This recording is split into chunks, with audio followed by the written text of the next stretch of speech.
Assalamualaikum warahmatullahi wabarakatuh. Perkenalkan, saya Naysila Rasti Putri Pradini dengan NIM B1240442. Pada kesempatan kali ini, saya akan mempresentasikan hasil analisis rasio keuangan dari perusahaan PT Waskita Karya Persero Tbk, sebuah BUMN yang bergerak di bidang konstruksi dan infrastruktur. PT Waskita Karya didirikan pada tahun 1961 dan berperan penting dalam pembangunan infrastruktur nasional. Fokus utamanya ada di proyek konstruksi besar seperti jalan tol, jembatan, bendungan, dan gedung.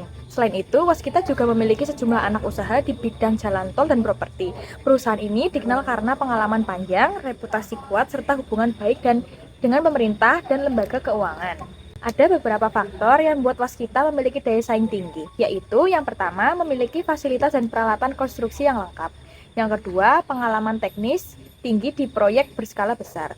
Yang ketiga, reputasi kuat di proyek pemerintah dan BUMN. Yang terakhir, komitmen terhadap pembangunan berkelanjutan. Namun, di sisi lain, tantangan utama perusahaan saat ini adalah menjaga kesehatan keuangan di tengah banyaknya proyek dan utang yang tinggi.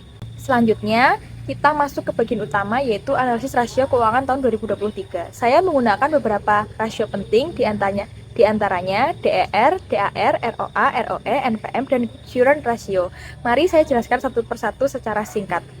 Yang pertama, debt to equity ratio atau DER. Hasilnya 7,24 kali. Artinya struktur modal Waskita sangat bergantung pada utang. Setiap Rp1 modal sendiri ditopang oleh Rp7 utang. Ini menunjukkan tingkat leverage yang sangat tinggi. Yang kedua ada debt to asset ratio atau DAR. Nilainya 87,8%.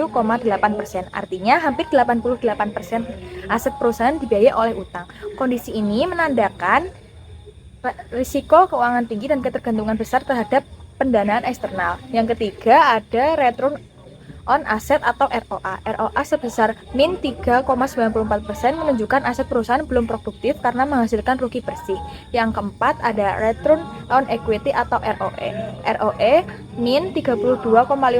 Artinya nilai modal pemegang saham mengalami penurunan drastis akibat rugi yang besar. Yang kelima ada net profit margin atau NPM. Hasilnya min 34,4%, yang berarti setiap Rp1 pendapatan justru menghasilkan rugi Rp0,34.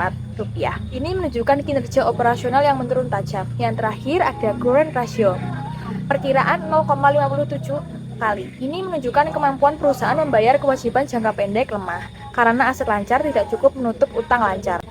Dari hasil analisis tersebut, dapat disimpulkan bahwa tahun 2023 menjadi tahun yang berat bagi PT Waskita Karya. Beberapa penyebab antara lain, yang pertama, pendapatan yang menurun, beban keluarga yang besar, rugi bersih meningkat, dan likuiditas semakin terbatas. Perusahaan perlu melakukan restrukturisasi utang serta efisiensi operasional agar dapat memperbaiki kinerja keuangan di tahun berikutnya.